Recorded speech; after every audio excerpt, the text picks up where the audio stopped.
So we're going to finish this chapter up with section 4.5, and in section 4.5 we want to combine the probability rules and the counting rules that we learned in section 4.4. So the counting rules were the fundamental counting rule, which is the one that we learned that said, find how many ways to do the first thing times how many ways to do the second thing times how many ways to do the third thing, etc. The permutation and combination rules were the ones where permutation, the order mattered, and we did, N, P, R, and then combination was where the order didn't matter. But in both of these, it has to be that you're choosing items and you're not repeating the items. So as you pick something out, it gets left out, so there's no replacement. So some of the things it says that we should be able to do is the probability of getting a full house or getting a committee of 3 women and 2 men, things like that. So we're going to take the counting rules and now use those to determine some probabilities.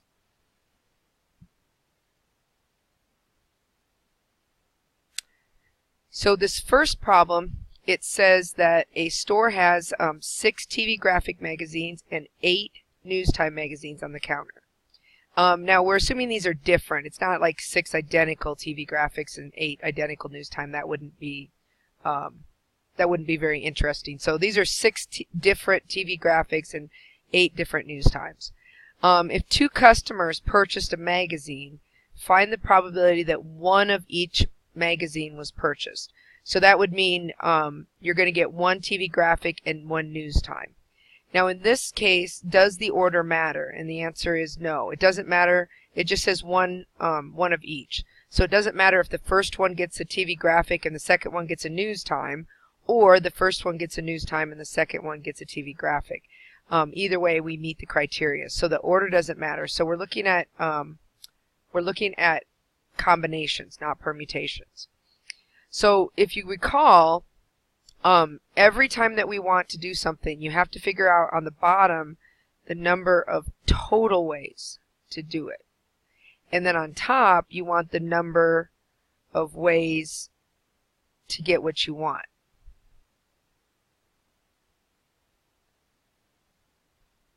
So in this case, we're going to do it kind of like we did with the committee in the last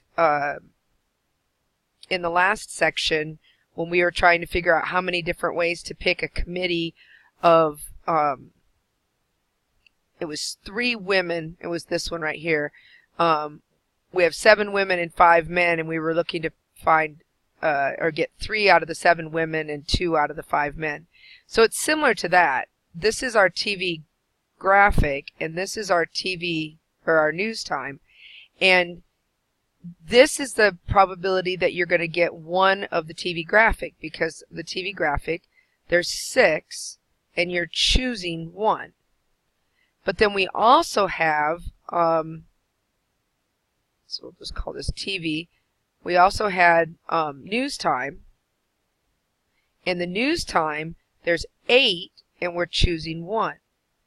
So if we calculate each of those separately, that's great, but then we also need to multiply, because you could have the first TV graphic with the first news time, or the first TV graphic with the second news time, or the first TV graphic with the third news time, and so on. So we have to multiply each of these together to get the total ways to get 1 of each magazine. So when you calculate that out, this comes to be 6 times 8. There's 6 ways to choose the TV graphic and 8 ways to choose the news time. And so there's 48 ways that what we want can happen.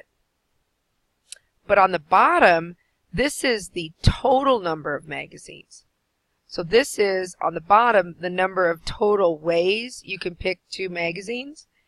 And there are total of 14 magazines. So if we could just pick any 2, so we could have 2 TV graphics or 2 news times, or 1 of each, then there's 14 magazines that we're picking from. Again, the order doesn't matter. It doesn't matter which of the 2 we pick. We're still going to purchase those 2, so it doesn't really matter what order they are. And we're actually picking 2 magazines.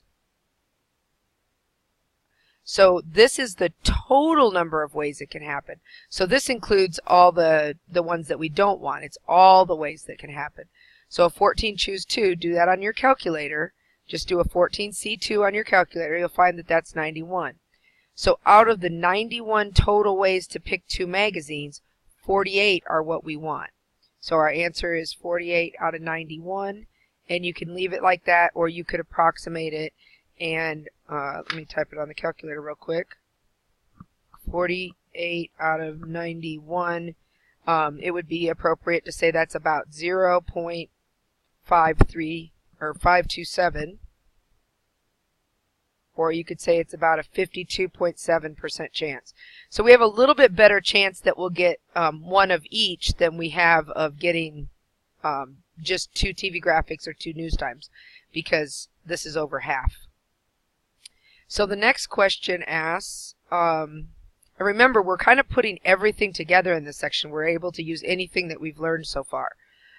So the next one says, if we are looking at the state lottery, a person selects a 3-digit number and repetitions are permitted. So if repetitions are permitted, you have to realize that that means you cannot use a permutation or a combination, because in permutations and combination, repetitions are not permitted. So this means it's not a P or a C problem. So we're going to have to probably use the fundamental counting principle. So on top, what we're going to do is we're going to decide how many ways there are to pick. They want to know what's the probability that it will have all 3 digits the same. Well, if you go down here, they started to list them. All the digits the same would be like a 000, a 111, a 222, and then it says all the way up to 000, but they already listed 000. It's actually all the way up to 999. So 0, 1, 2, 3, 4, 5, 6, 7, 8, 9, all the way up to 9. There's 10 ways to get what we want. Remember, the top number is always how many ways can we get what we want. And then the bottom number in this case is 10 times 10 times 10, because how many ways are there to pick the first digit? Well, there's 10 ways, but we can have repetitions, so we don't have to lower this to 9, because again, say we pick 2 for the first number, we can pick 2 again, so we still have 10 digits to pick from. And then for the third digit, we still have 10 digits to pick from. We can pick any digit in any spot. So if you multiply that out, that's 1,000. And so 10 out of the 1,000 ways to pick the lottery number are what we want. If we reduce that, that's 1 out of 100 are the same digit, or all 3 same digits, which again you could say 0.01 or you could say 1%. Now, I don't feel like they gave us enough examples in this section, so I went and found a resource where there's a few more examples, and I'm gonna go through just a couple more so that you can get a little bit more practice. So this first extra problem that I pulled up says that we have 5 houses in a cul-de-sac in a deed-restricted neighborhood, and it's time for everybody to paint their houses. The Homeowners Association has approved only 3 colors. You could paint your house either beige, blue, or yellow. Can you imagine how boring? Okay, so how many different color sequences might be chosen to paint the houses? So it doesn't say anything about not being able to have 2 of the same next to each other or anything like that. So if we think about how many ways we can choose to paint these 5 houses, and I could put them in kind of a curve here to kind of represent the cul-de-sac. We'll do that just kind of for a visual. So say this is your cul-de-sac. How many ways do you have to pick the color for the first house? Well, you have 3 ways. And then for the next house, you have 3 ways. And then for the next house, 3. And for the next house, 3. And for the next house, 3. So if I multiply 3 times 3 times 3 times 3 times 3, I'll get the number of ways that you can choose to paint the houses in that cul-de-sac. So I'm going to just do 3 to the 5th power. So that's 3 to the 5th, which would be 243. So there's 243 ways to paint the houses in this cul-de-sac.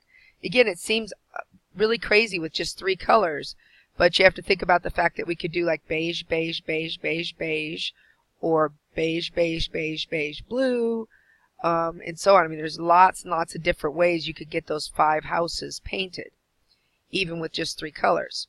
So now they want to know what's the probability that all 5 houses would randomly select the same color. Well, out of these 243 ways, that's going to be our bottom number, because that's the total number of ways. The bottom number is always the total of number of ways, and then the top is how many ways are what we want. So this is the total ways, and this is the number of ways we want. So we want all houses to be the same color. Well, the only way that we can do that is to have all beige, all blue, or all yellow. So there's only 3 ways to paint all the houses the same color. So our probability is 3 out of 243, because out of those 243 ways, only 3 of them have all the houses the same color. So again, I could leave it as a fraction. I don't think, yeah, this actually does reduce. 3 out of 243 is 1 out of, no, it doesn't actually.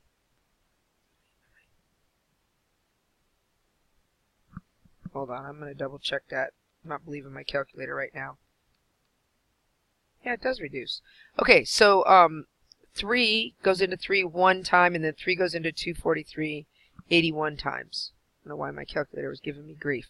So you could write it as 1 out of 81, or you could do 1 divided by 81, which is about 0.12,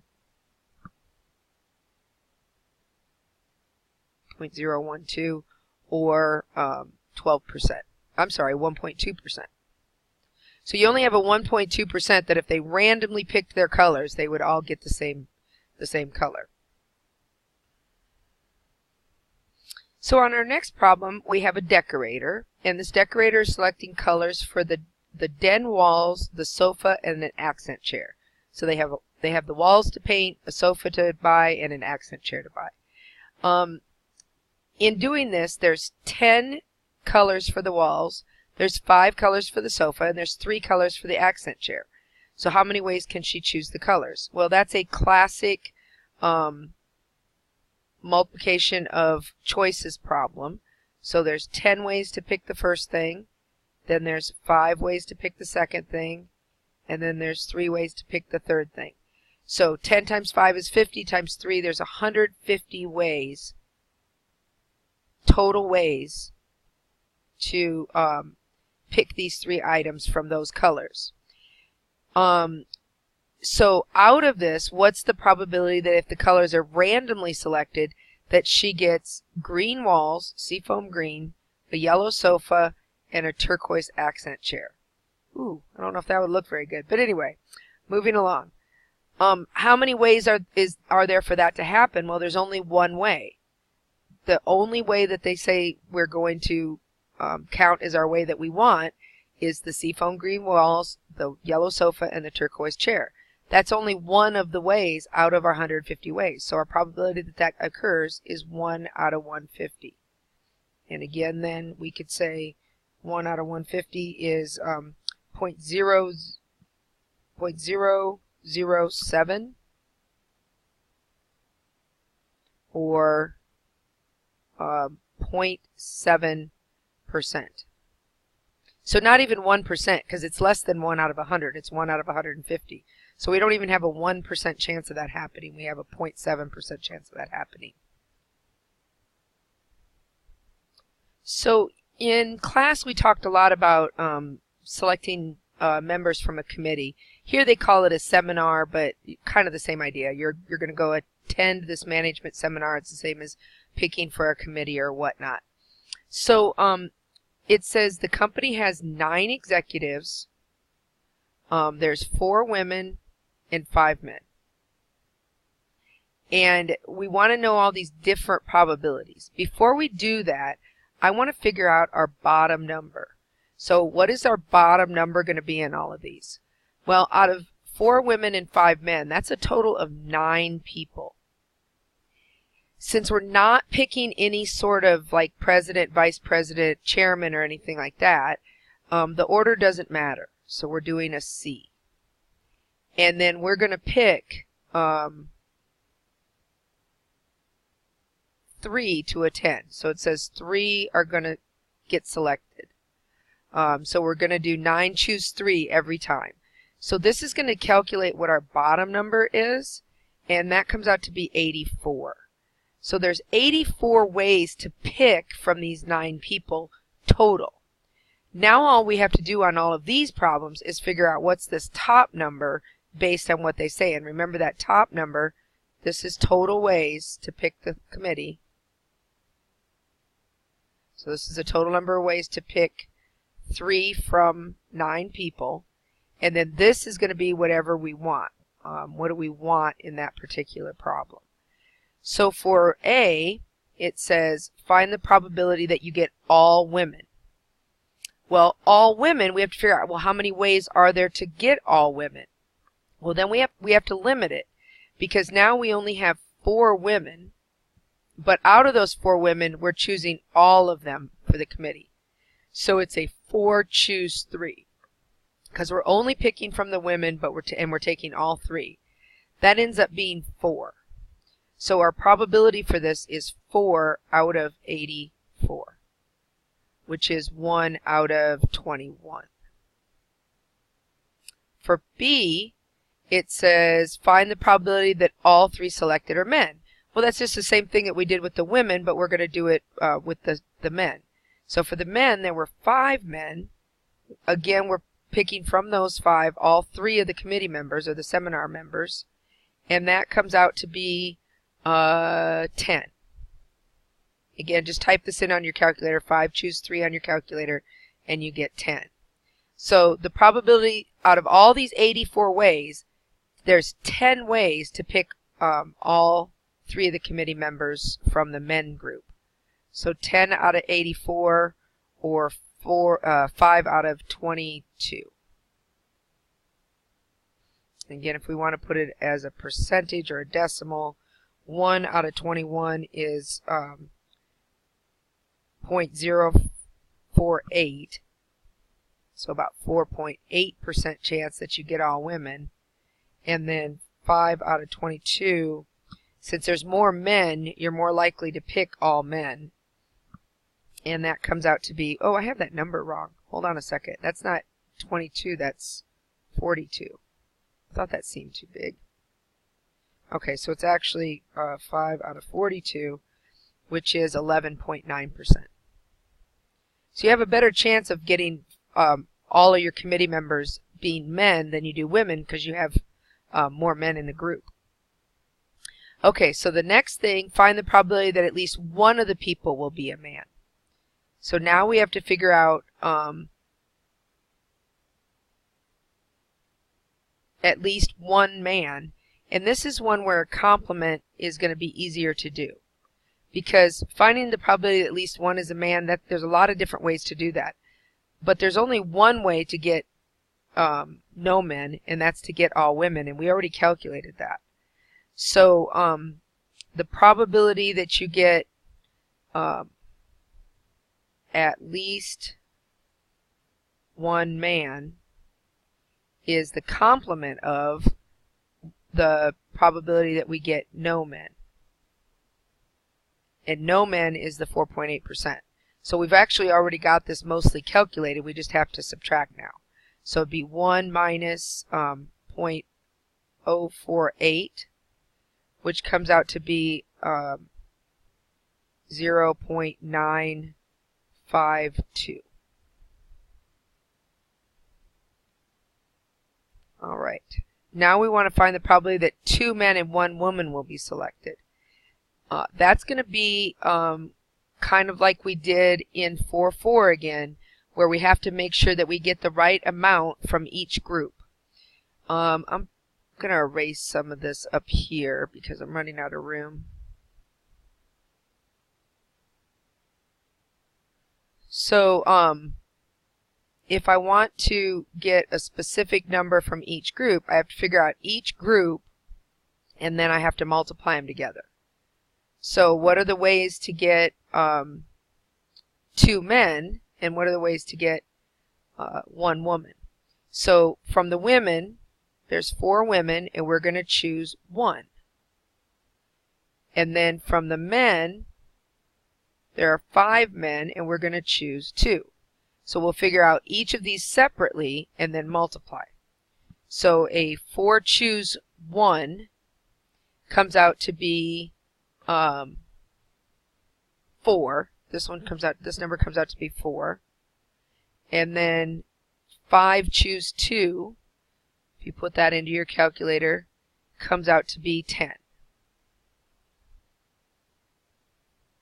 So if I multiply there's 40 ways that are 1 woman and 2 men. This is the women, and this is the men.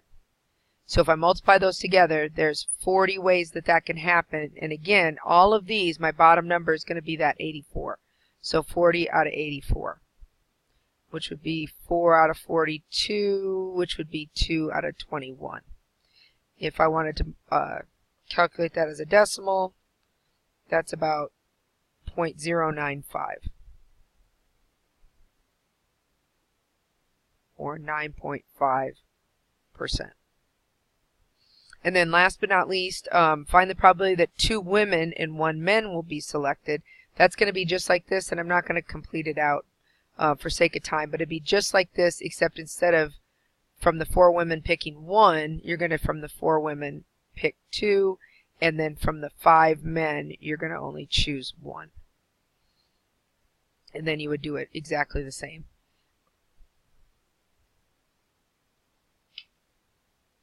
So this last problem that we'll do out of 4-5 talks about the this table that we have here. This is supposed to be like a gift basket and the different things that you can get in the gift basket.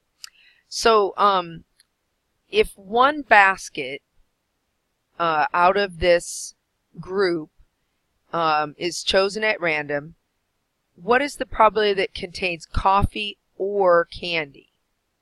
So there's 20 gift baskets that have cookies and coffee, 13 that have mugs and coffee, 10 that have candy and coffee, and so on.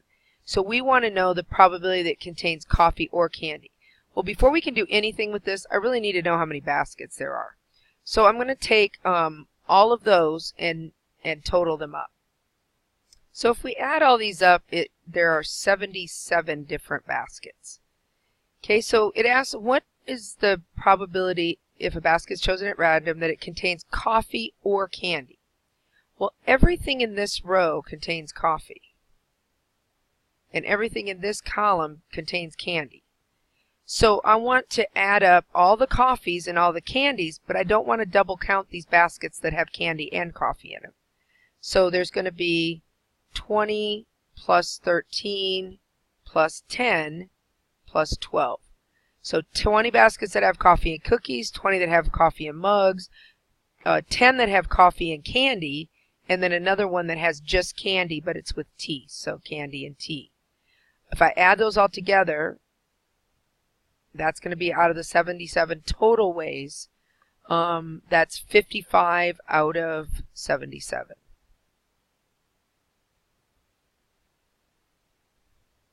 And that's reduced, if you wanted to write it as a decimal or a percent, it's about 0.714, or about 71.4%. Okay? I may not do all of these, because these, I think you'll get the idea after we've done a couple of them. So on this, it says, what is the probability that if one basket is chosen, it contains tea, given that it contains mugs? Okay, so it says that we're given. So this is a P, T, given it has mugs in it. Okay, so we only can look at the mugs. We're not going to look at the total. We're only going to look at the mugs. So the probability that it has tea, given that it contains mugs, Well, there's 23 total in this column. If I add just this column, not all of them, 23 is our new total because we're only looking at the mugs, and out of those, 10 have T, so 10 out of 23. And again, you could change it to a decimal, not percent. If one basket is chosen at random, what's the probability that it contains tea and cookies? So we're not saying we don't have a given here, and we can't have or. It's not an or candy, it's tea and cookies. Well, the only baskets that have tea and cookies are these 12 out of the total 77. So 12 out of 77. We're close enough. Might as well just finish up here. If 3 baskets are chosen at random and not replaced, all of the baskets contain mugs. Okay, so we're just choosing we're just going to choose any of these at random. We're not going to put them back, and we want to know the chances that they have a mug. Well, how many ways are there to pick a mug? So the very first one, we have 23 ways to pick a mug.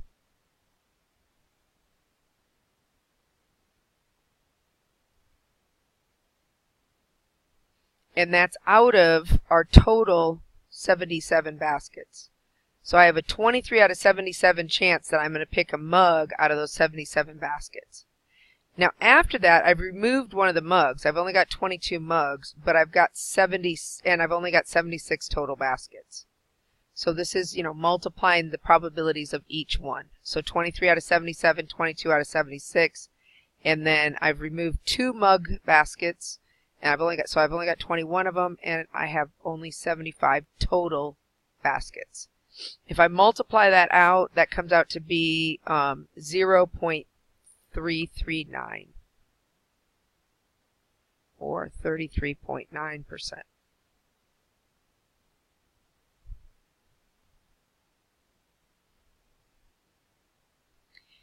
This is another one where we'll want to do complements, because it says if 3 baskets are chosen at random and not replaced, what's the probability that you get no mugs?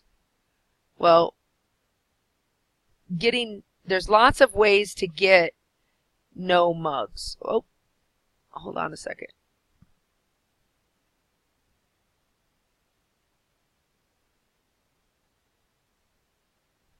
I was wrong. It's this last one that we want to do a complement on.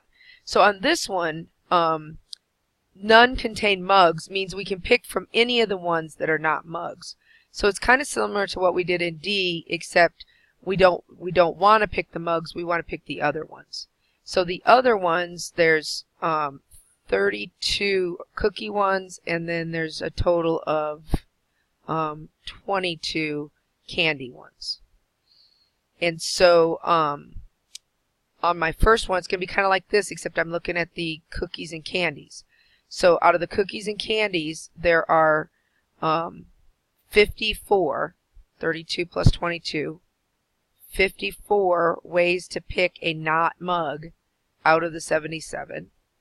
After that, there's 53 that are not mugs out of 76 because we've taken a basket out. And then on the last one, 52 out of 75. And that comes out to be, oh, that's where I got messed up. This one right here, this answer is not correct. I was looking at my work and I wrote down the wrong one. This one is the answer for the next one.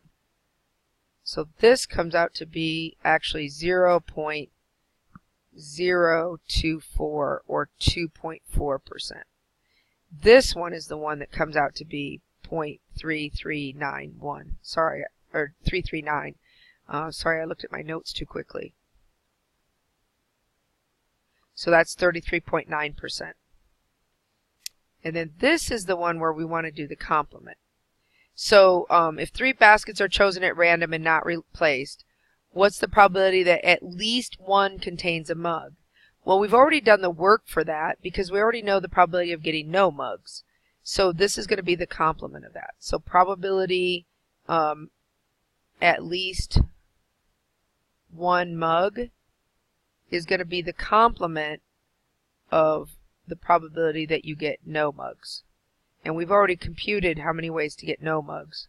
So that would be 1 minus 0.339, which is 0.661, or 66.1%. Alright, so hopefully those few extra problems will be helpful. I just didn't really feel like they gave us enough in the slides.